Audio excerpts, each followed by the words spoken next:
don't listen to the boundaries that are put on you, but instead find out how you can blend the things you like into something that adds extra value Mhm. to X sector. And I think sometimes it's just the reframing of yourself and your skill that can help it fit to a certain goal or problem. And then also, nothing has to be finite, right? You can always change it as you go and you go, okay, I'm going to try it for me. I'm going to try and commercialize this technology. And that didn't work out to the goal I set out at the beginning because I got a better opportunity to get to amplify and get to support more companies and to me hit my, life goals more closely.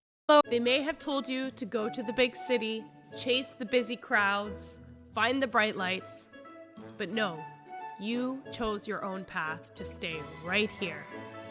I'm your host, Claire Bouvier. Welcome to the Small Town Entrepreneur Podcast, where opportunity is just on the other side of the door.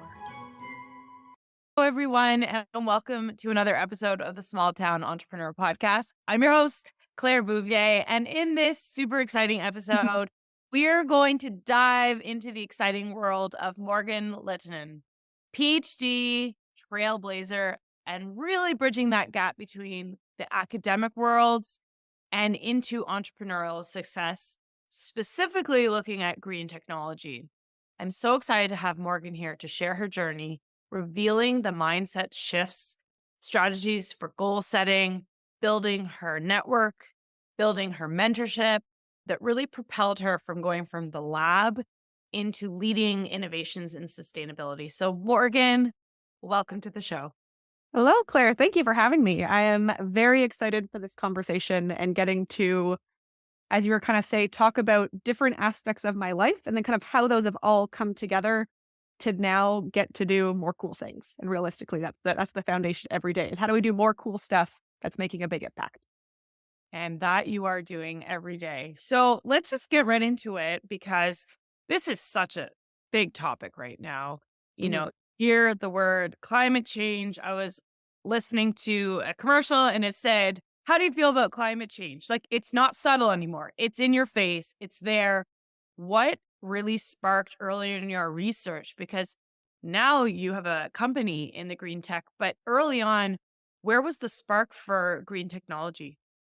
Yeah, so I think if we go back like very young, it was always, science was always it was questions, it was discovery, it was, being in your background or your backyard as a little kid mixing, mud potions and being like, this is really cool that you can put all these different components together and then create something new. That was always, no matter what, always really interesting to me. And as I went through schooling, looking at, wow, there's these really massive problems. I was in 10th grade when the BP oil spill happened, and we saw the sort of, the what happened, the turmoil that came out after that, both from to wildlife, to the industry itself, to all these new technologies that were then coming Right. into place to try and clean that up.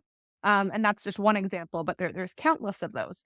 And then when I look to peers currently, it's really interesting in the kind of millennial generation that we're all very aware of what's happening. And I think this has just happened what we've grown up through. And we're seeing that these problems that are facing the world are only going to get worse if we don't do something about them now. So when I was going through school, that was always a conversation that myself and the other chemistry or other biochemistry students that we were with. And then I didn't really know 100% how I wanted to make an impact in the world. I just said something. I'm gonna figure it out. I had the opportunity in my fourth year of my chemistry degree at Queen's to do a kind of a cumulative thesis project. And this was around creating new green filtration technologies to separate these oily wastewater emulsions, which goes back to my BP oil spill Yeah. story. They kind of connected. And then I ended up getting to work on that. And it was a blend of the inquiry and discovery of chemistry with a very applied problem. And that really clicked in my brain because I always struggled with having they couldn't be mutually exclusive. I had to find a way to blend those two for me to really be able to focus in it. That kind of spurred the, oh, this is interesting. Let's kind of keep continuing learning about this and seeing where that could take my career. And I love that because I think it's really neat that you just mentioned, there was something, a real problem in the world and you're studying. And I think that's the biggest thing in academia. It's how do I take this learning and Mhm. apply it so you can solve problems. And it's not everyone is Morgan that when you're in school, you don't relate to those problems. How did you personalize that? Because that was a problem that was, outside of your bubble, but it impacted you.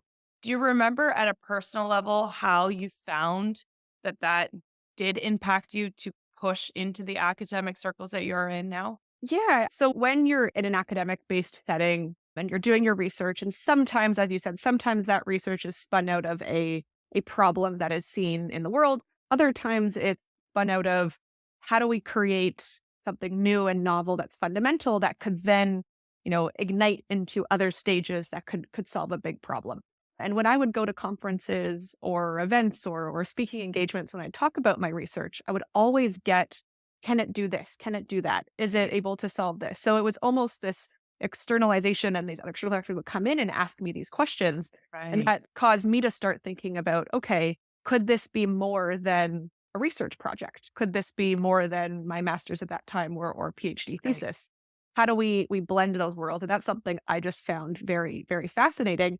And it caused me to look outside of the kind of research bubble that you're sometimes in to try and see what other skills do I need to learn to be able to get to that next step. And I think it was really that outside perspective, which is why I am so passionate about interdisciplinary projects and interdisciplinary learning now, because I think it's so important that we need experts in certain topics, but we also need people that are able to transcend and discuss between the different sectors, which is not as common coming from a true hard science background. And sometimes, That's beautifully said. On the outside seems very contrasted is the idea of academia, and you move beautifully into the world of entrepreneurship so seamlessly. I know for you, you're laughing probably. Yeah. Wasn't anything entrepreneurial, it doesn't ever feel seamless. What was it that you knew that you had to not go and work for a company? A lot of people, finish up their academic research and go and work for a company, get some experience, figure out what they're going to do. There's a lot I wanna talk about this, but even having the confidence to be like, "I'm onto something. I know it's time to go, maybe get some funding and go into entrepreneurship." How did you know, or what was it that was like, "Okay, I'm gonna go from this academic world in transition to entrepreneurship?" yeah, I'm going to answer the question first with what happened if I was in the mind of the moment that was happening. And now I have a bit of a kind of a retroactive look at what I think was actually happening. So after within my PhD, as I said, doing this research that was really cool, we were having all kinds of external excitement about what it could do. I then was like, okay, we're doing these separations of this, contaminated wastewater at the bench scale. So that meaning, you're in hundreds of milliliters. And in my head, I was like, okay, that's that's not the size of an ocean. That's a lot bigger, or a process that's out in industry. So I went, okay, how do you get from there to there? And I that was, it's not something you're often taught with a chemistry background. In chemical engineering, you might get a bit of it, but it's still not really taught. So I said, okay, we have to look at it technically, but also from a business sense. You need to have money to do that. You need to be able, there's more talent that has to be put together in a team.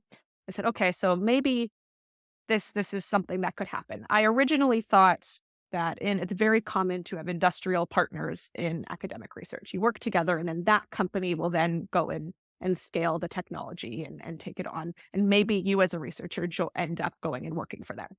I've seen that a handful of times. But the world does its magical things. And at a time of 2019, right into 2020, was when, COVID happened and the labs shut down. And I had been exploring this commercialization potential of my technology for about a year.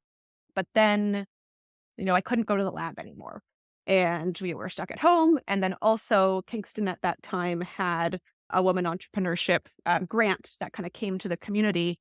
And I said, okay, why don't I start taking some of these workshops, start learning these other skills, and just loved it. I loved the connection of the two worlds.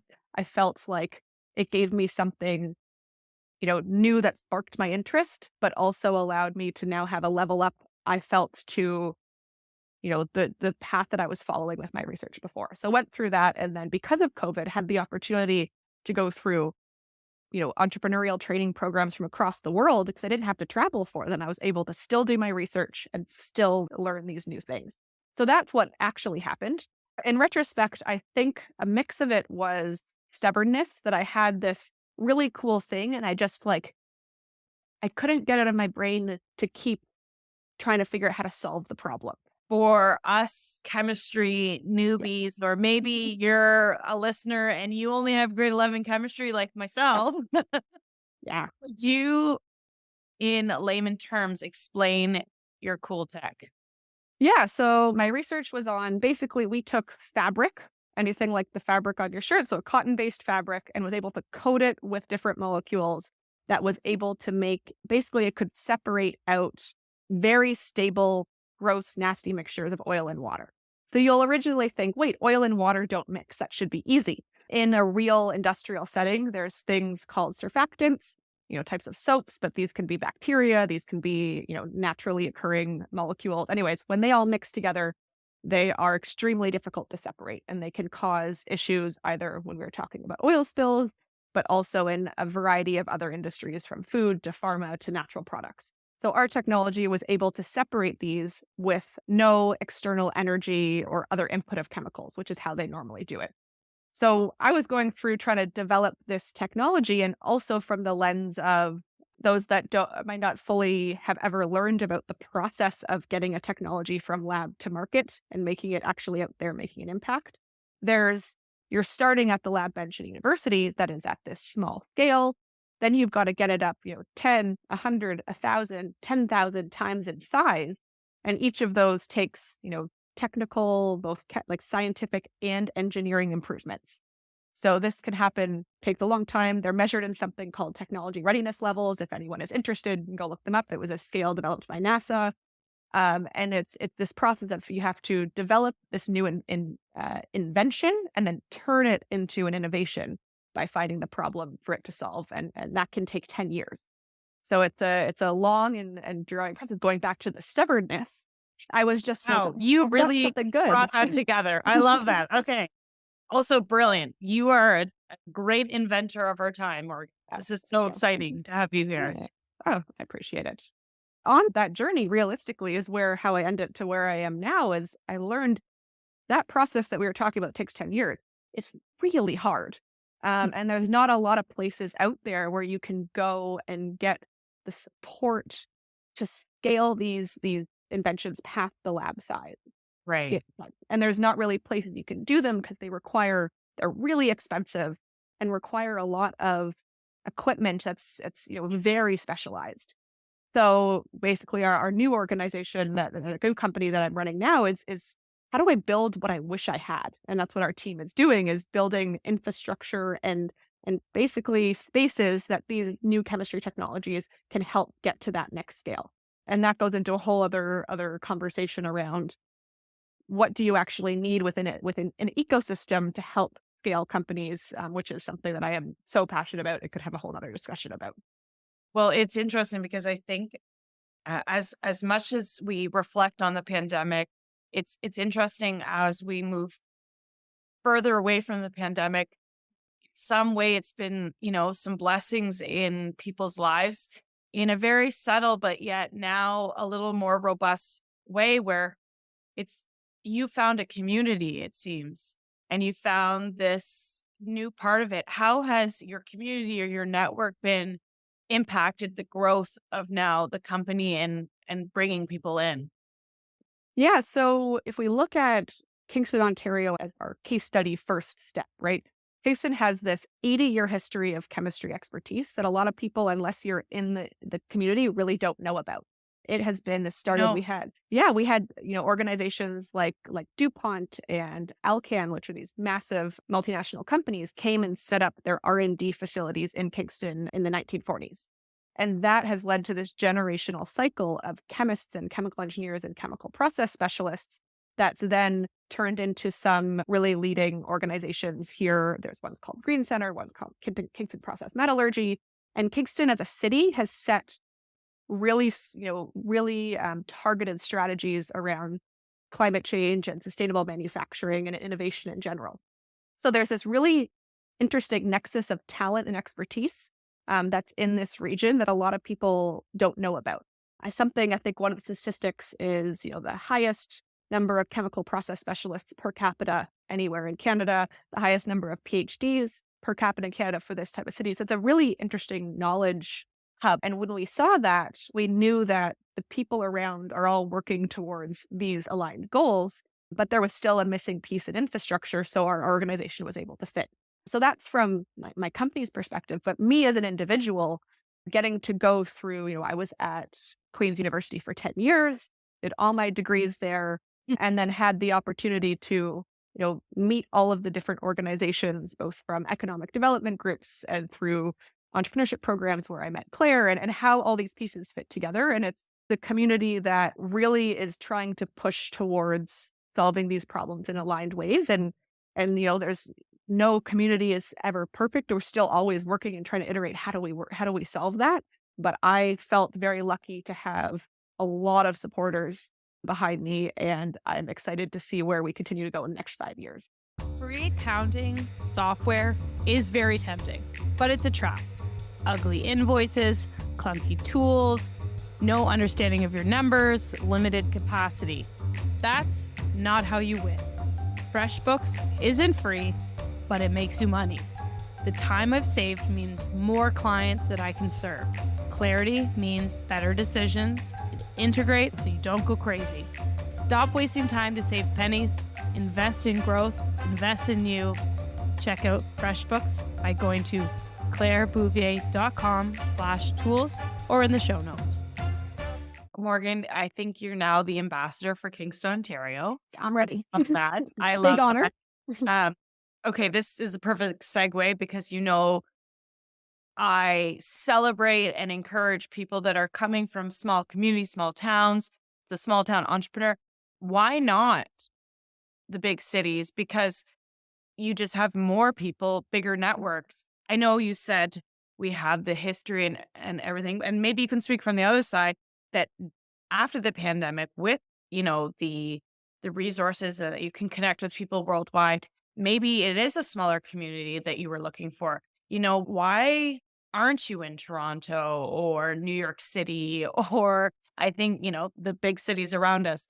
What's the reason for that? Yeah. So to answer that question, I'm going to kind of lay out a little bit of a framework because I think that's how mine works. I like to have something to build off of and then answer from the personal kind of perspective side. So when I think of what I do on a day-to-day basis is trying to improve innovation so that we can solve, massive problems. And when we look at the problems that are currently in the world, if we take climate change as our first example, that's on brand that we've been talking about, in order to reach net zero by 2050, the current experts say that we need to spend about $275 trillion into the processes to actually get us there. That is exorbitant and never going to happen. So, what are ways that we need to, how do we fill gaps or create new systems to work and to get us these steps further, which is where this topic of ecosystems comes into play, where when we look at how to actually foster innovation, we need different stakeholders. So we have, your universities, you have your government, you have your funding organizations, you have startups that are trying to, bring new technologies to market. And then they all have to interact. And the more interactions between those, so we say this is, resource flow. So how more resources that flow between them, if it's monetary capital, if it's social capital and relationships, if it's knowledge capital, sharing of expertise, we have stakeholders. They all need to interact. The more interactions, the more effective and efficient the ecosystem.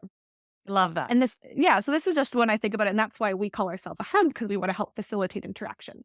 But going back to the point of the question, after COVID, these innovation ecosystems, and this is something that's in literature you can read about. I'm just kind of have been, bringing my version of it moving forward, is that place used to be a key component. You used to build an innovation ecosystem around a physical region because there was, the communications that came out of COVID were not prevalent before.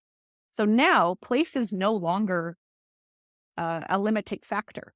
we are able to, hop on a call. For me, it was people in Vancouver. People, I have a contact that I speak with in Hong Kong. Like we're able to meet to all these different regions just virtually. Of course, that doesn't break of, I love getting to go travel to that spot and meet with the people in person because it forms a different type of, relationship. But from an actual knowledge sharing and ecosystem potential, we don't need it anymore. And I know personally, myself and my fiance, we love nature. We want to be able to. Congratulations, by the Oh, way. thank you. Yeah, we want to be able to live in, acres and forests and have that, and then also be able to be in a location that has everything that our current business needs, and then also enables us to help the city grow. And that's why, we really talk about these ecosystems because there's so much potential and excited to get to kind of push that forward. So the answer to that whole question is there are sure the benefits in being in the big cities, but a lot of those benefits you can get now because place is not it's not a factor. It's not a limiting factor. Yeah, and it's not a requirement at the same time. I love that. Ah, you speak beautifully, Morgan. I love listening to how you look at you zoom out and then you bring it tight in. Now, let's be honest, this is a trajectory. You're so ambitious. You're changing world issues. When you have failures, when there's setbacks, and failures are great. I think you can agree that it propels us in another direction and we learn something. But how do you deal with failure and setbacks and obstacles? Because anyone listening, Morgan, you're very confident. We need more confident women in the world. You've obviously worked a lot on your mindset, how you're going to attack problems, but what do you do when you're stuck and you're not sure which way you're going? Yeah, it's a good question because it always I feel like there's different seasons of life where you do it differently. I've recently kind of learned to, embrace my neurodivergence that I never knew was a thing that I had before, and it's come out in the last 2 years. I think that's very common for women. You realize these things in your late 20s, early 30s, and are like, "Whoa, the whole world is different now. Oh my goodness, this is amazing." But also it's very difficult at the same time. Amen. Woohoo. So looking at these things, and I know I struggled a lot from I feel like I can maybe come off confidently, but I've struggled a ton with imposter syndrome. Like all of these things are not things that I have not faced. And I think especially, went through it took me, I went through 10 years in school and was doing a lot of different things at once in school just because I think my brain liked that and liked the spark and the interest. When it actually came down to when things didn't go the way that they were planned, many times I froze. Like I had times where it was a like shut down and then have to have the people around you that are able to pull you out of those things. So I have a really great team now. I think my partner is amazing at knowing when I tip to the starting to freeze and not be able to make those really strong decisions. But I looking at it now as it's becoming more preventative as opposed to trying to call them Active. afterward reactive, right? Looking at, okay, what does my brain need to be able to get to a point where that problem, I've laid out all of the potential paths of solutions, and you just have to pick the right one, or whichever one happens, you have the second degree and third degree steps to be able to solve it. And I think True that's scientist. it was just kind of like you looking at it. I like to look at it. You look at everything like decision trees, where it's like you start here, and then you've got these potential options, and then if this one happens, okay, these things can happen, and it's a way that I'm able to sort of put out to make things that are scary less scary, if that makes sense, because you've thought of everything. Uh, Rewording. Agree. I think it's the relationship and for someone like you, not everyone wakes up and says, I am actively on the path to completely make a huge impact in the way we use technology to improve the sustainable future that we're living in. Like, for some of us, and I know I've been there, it's just like get through the day. mhm. Can you speak Still to have that. yeah, can you speak to the woman, the young girl at one point, you know, getting through that day, do you have something that kind of keeps you is the rock the foundation of like just making the small steps so that eventually the big steps, I love James Clear, the book, Atomic Habits, right? Yeah. We'll always go back to the idea of that 1% change. What's your go-to that allows you to move forward? Yeah, I think there's a line that we say within our team sometimes, and it's like, if it's not us, who? So there are sometimes that you gotta remember that there's these problems that they require so many people working on them. And, by me showing up every day, I'm taking those couple steps more and pushing in the right direction. And enough of us all push in the right direction, we're gonna get there eventually. And that's I know sometimes when we're getting really frustrated on, different roadblocks that come up, etc. Just going, you know what? We're waking up every day to do something that does have impact, and let's just keep pushing through. I know personally, sometimes it's, tactics that I use is just like, all right, here are the things that have to get done this week. We're just going to make those happen. That's that's difficult for Stubborn Morgan. I try. Sometimes it's difficult when I know I feel a lot of this is a common, I think, women imposters and everything. You can sometimes feel guilt. I should be doing more. I should be doing more. And trying to balance those things out. I just don't have an answer for you there yet. But You know, that's beautiful though, because I think, do we ever really have the answer or the solution? No. And I love that you're just taking one step, and sometimes it just means showing. And, Mhm. I'm not going to hide from it, but being a woman in technology, being a woman in science, there's still a lot of pushback. Do you feel that for you?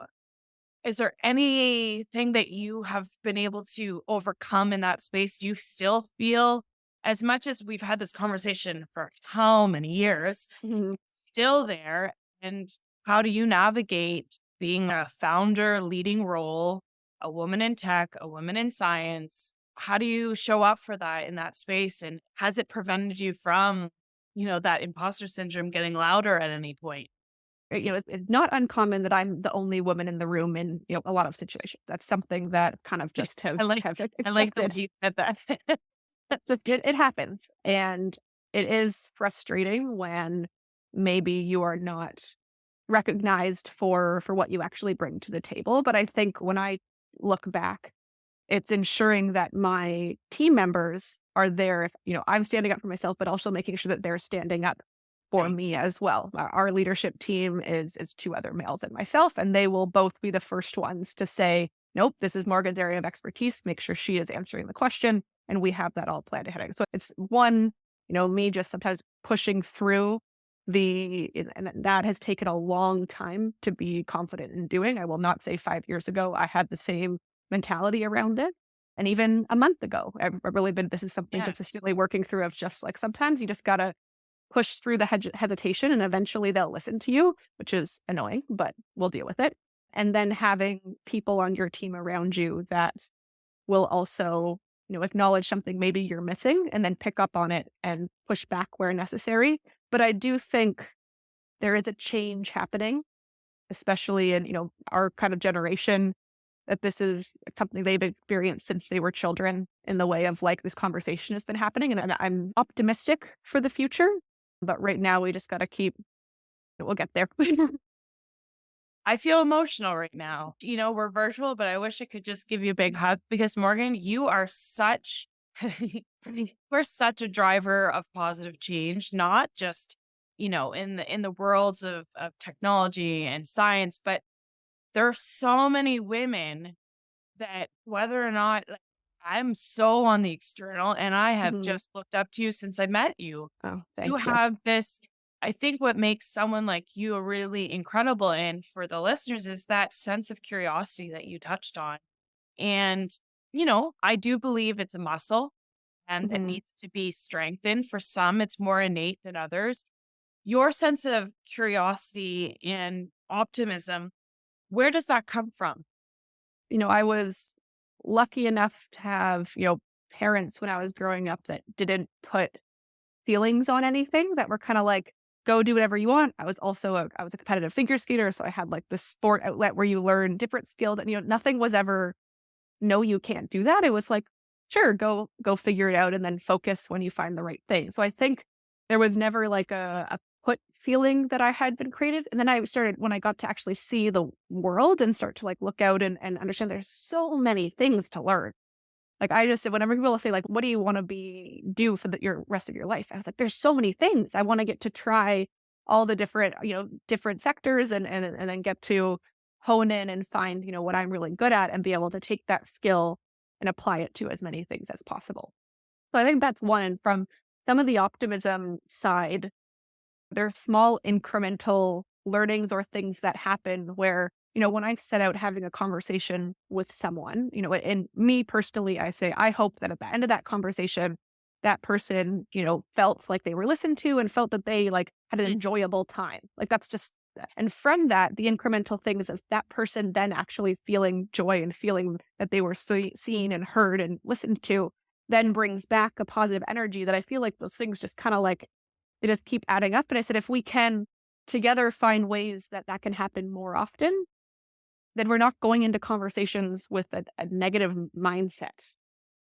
I don't know. This isn't You know what? Wow. This not is where I no, thought it was going to I go, think but look, I'll read your book on leadership, all Morgan, right, here we go. and running teams. There was a book, Charles Duhigg, and he talks about, the more, if everyone has equal voices at the table, it makes such a powerful team. And I think that's what you do one on one. And it's really interesting because I think that curious nature that you seem to have is sparking the beauty in someone or something interesting about that someone that comes into a positive light and has that optimism for the future. So if you don't mind, I'm going to take that Do it. and bring that into my conversations is Do it. making sure the other person is heard. I think it's so powerful. I want This, to put 1 star on that because I think this is something oh, interesting that I yes. could see someone saying, this I am, if we take the introvert, extrovert, all those things, I call myself I'm an introvert. That's where I gain my energy. I like to be alone. These things of doing these types of communications aren't for just people that, might be the more outgoing that you Right. see. I said, it took me a lot of learning and kind of practice to be able to have that muscle, but I think that's important if there are the women out there, anyone listening that is maybe a scientist first and sometimes struggles with those pieces. It's okay. You can figure it out. I know that was another big learning I've kind of had over the last 5 years and how to use that energy in the best way possible. And I think that's so important. It's true. Like not everyone is wanting to go out and talk to people. That drains energy levels. But I think that coming back to that other person and seeing that you're giving another person a platform or a space to speak and to share, I think it's really powerful. To all the listeners out there, how awesome is Morgan? You are just this has been a beautiful episode. I have taken a lot that I'm going to bring into my everyday, especially in the way we communicate for people that are in school right now, that Mhm. are on the path of what am I going to do? I want to do all these things. You are an inspiration to the person that wants to do a lot of things, but you have very successfully become an expert and focused in, as we know through this conversation, you have a million skills that have been come to this one point. I remember hearing the multi-potentialite, you know, Mm. that individual that has, I like this, I want to do this, I'm curious about this, but where's my passion? What am I excited about? What advice do you give, the younger Morgan at one point or the person out there in school and figuring out how do I get there? I think if one of them is if I was thinking about, in school, Morgan, is finding you don't have to be in boxes. There's sometimes where you're a scientist, so you're going to do this. You're in business, you're going to do this. The world is changing because the problems that have to be solved are interdisciplinary. You need the scientist to interact with the business individual, to interact with the marketing communication specialist. You see, all these people need to be able to interact. So I would say, don't listen to the boundaries that are put on you, but instead find out how you can blend the things you like into something that adds extra value Mhm. to X sector. And I think sometimes it's just the reframing of yourself and your skill that can help it fit to a certain goal or problem. And then also, nothing has to be finite, right? You can always change it as you go and you go, okay, I'm going to try it for me. I'm going to try and commercialize this technology. And that didn't work out to the goal I set out at the beginning because I got a better opportunity to get to amplify and get to support more companies. And that was, to me, hit my, life goals more closely. So I said, all right, we're going to pivot this way. So not to think that they're distinct paths, but paths can overlap and then they can wind out and come back again later on in life. But isn't that entrepreneurship in finest form is not linear? That's for sure. Yeah. Yeah. We can agree on that. Okay, one last little one because I'm dying to know, Okay. where does Morgan want to be in the next 10 plus years? Yeah, I think I want to. So, if we have from a true kind of career point of view, I want us to be able to help and support as many, impactful chemical technology companies, have as many of them, the company and the technology, as well as the people themselves, be able to get and achieve their goals. And because their goals are getting these new technologies into the world, that's solving problems for the planet, that's solving economic development issues, domestic supply chain issues. They're all these things. So for me, I want to be one of the catalysts that able to help as many as possible. I know I'm really trying to really grow this idea of how do we help those technologies? How do we create the systems that can then be replicated multiple times, and be able to figure out a way there's a system of innovation that has as many of these port serves as possible. So we can really try and streamline that process, because if we don't move fast, we're not going to be able to solve the problems in time, which is kind of scary, but many people are working on this. So want to help as many as possible, really trying to hone in on and learn more and get the data to be able to put something out there. And I think this is a really great way we can move forward. And then, I don't know, I think that's the exciting thing about the future is if you set far, you don't know what's in between, and you can kind of keep iterating as I go, because something new might come up and then want to do that there. You know what? That's what makes entrepreneurship so exciting.